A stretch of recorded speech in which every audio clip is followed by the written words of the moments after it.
Coming up tonight, we'll take you into the Menard prison where one man says he's been searching for justice for 16 years. Mac, what we're looking at right here is the Pinecrest Hill subdivision. These were some of the homes that were directly affected by the landslide. This is the construction site that's causing a lot of people headache. And it's this door that the McKennas say that the intruders came in. A large push, and the door is open. I'm here on the Illinois River just south of downtown, and just behind me, hundreds of Asian carp are coming up to spawn. Investigators tell me this is the first time a situation like this has happened, and things could have easily taken a turn for the worst. Right now I'm learning how to operate a hydraulic excavator, and these controls in the simulator are the same ones in the actual machine. This right here is the 75,000th wheel tractor scraper, and these fans prove that the hearts of Washington are stronger than an EF4 tornado. Go Panthers! People have come here all the way from St. Louis and Chicago, traveling hours just to be here. They're not letting a little cold get them to stop doing what they came here to do. Reporting live in Washington, I'm Roseanne Aragon. Ashley, back to you. In a News 25 special report, Roseanne Aragon sat down with Barton McNeil at the prison and has more on the story about who killed Christina McNeil.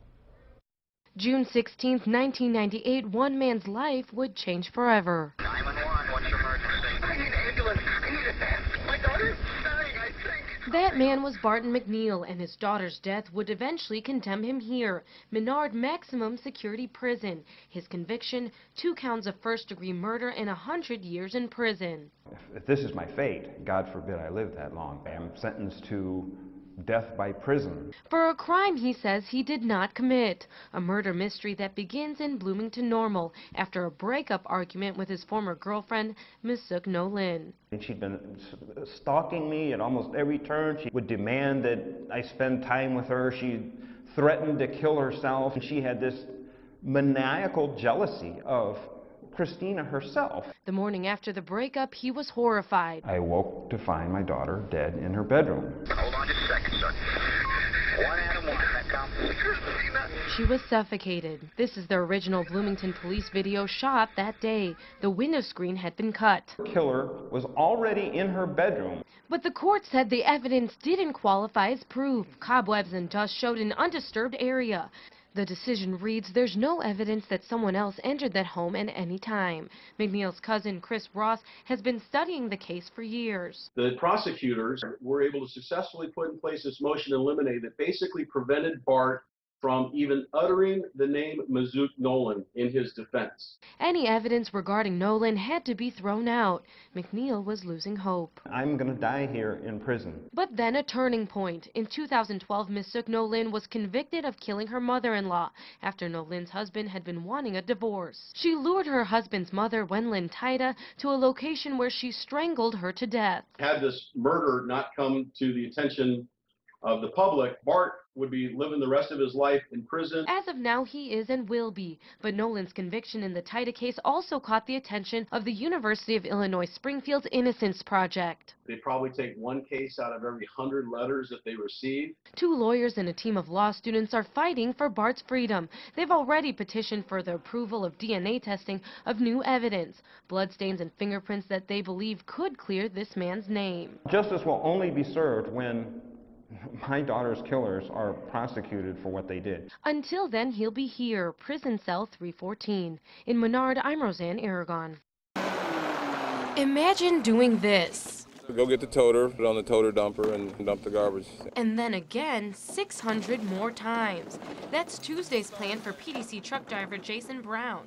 So far, he's picked up quite a bit. Probably about 5 tons. And it's about 5 degrees outside. Since I've been here in Peoria, this is the worst conditions I've seen. Today is arguably better than yesterday. Monday, PDC operations were closed. When you have a snowplow out that's trying to clear a road and a garbage truck on the road, those are not good combinations to have together. This would allow the snowplows a full day to go out and do all their jobs. Now PDC is up and running, but you might notice your garbage is still out there. Monday customers are being serviced today, Tuesday. Tuesday customers will be serviced on Wednesday, and that pattern will follow through the week. Typically, the PDC asks that you leave your garbage on the curb, but one way you can make it easier for them this week is to leave your garbage out on the street so it's more accessible. And in these brutal conditions, that makes all the difference. These drivers are just trying to stay warm. I probably couldn't do this job if I didn't have the layers on. And some extra help from the people he serves. Thanks. You're welcome. All right. PDC also gives drivers snow cleats and warm gloves. But Brown's best tool is his attitude. I don't think about the code. If I thought about it that much, then I probably couldn't do this job. A job many of us might take for granted. In Peoria, I'm Roseanne Aragon. Triplet valedictorians. That means each of these fraternal Sheeler siblings at Normal U-High fought for a 4.0 GPA all 4 years. On the left is Hannah, then Ethan, then Charlie. I think it was a goal for all of us to be. We were excited and that we had actually reached that goal. Not many people can say they're valedictorian of their high school, and I know I'm not alone in this either. They're 3 of just more than 20 students graduating at the top, but these 3 say they're inseparable. You just go to each other, you know, I think that's the main thing. You always have someone to go to. Your best friend may not be there, but your siblings always will be. That's exactly what they are, siblings. So I asked the burning question. What is the sibling rivalry like? I don't know. We try to beat each other out, I guess, on let's see who can get the best grade. They're extraordinarily competitive. They compete with each other on a regular basis. Mr. Mark Adams is their speech and debate coach and their teacher. There's always those students that you know that you can count on for always taking the excellence choice. Those 3 were some of those students. This is the first time he's ever seen triplet valedictorians. The Sheelers do everything, music, speech, debate, and more. They say they couldn't achieve alone. The teachers here are willing to work as much as you're willing to work. That's what I like about U-High, is what it has offered for us. U-High has just helped us become well-rounded people. And they can't forget their family. My parents, they're really motivating. They've always been pushing us to do our best. And that's exactly what these triplet valedictorians did. In Normal, I'm Roseanne Aragon. Continued terror in the Middle East, yet another victim beheaded. How your first drink of alcohol could be crucial to your future health. And why new iPhone owners are getting bent out of shape. Good evening, everyone. I'm Roseanne Aragon. Also in the news of today, healthcare workers in Africa are getting attacked by the people they're trying to help. As it stands, State's Attorney Jerry Brady decided against filing charges, despite believing what had happened was impersonation. In the end, it all comes down to interpretation and the rule of law.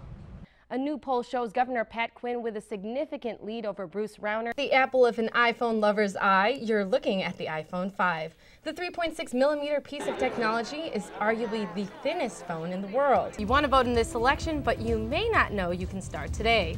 We'll tell you how you can vote sooner rather than later. Founder of Jimmy John's is outwardly showing his support. So Zach, it feels like sweater weather is officially over. What do you think? People magazine has named the sexiest man alive. That's part of tonight's Hollywood Minute.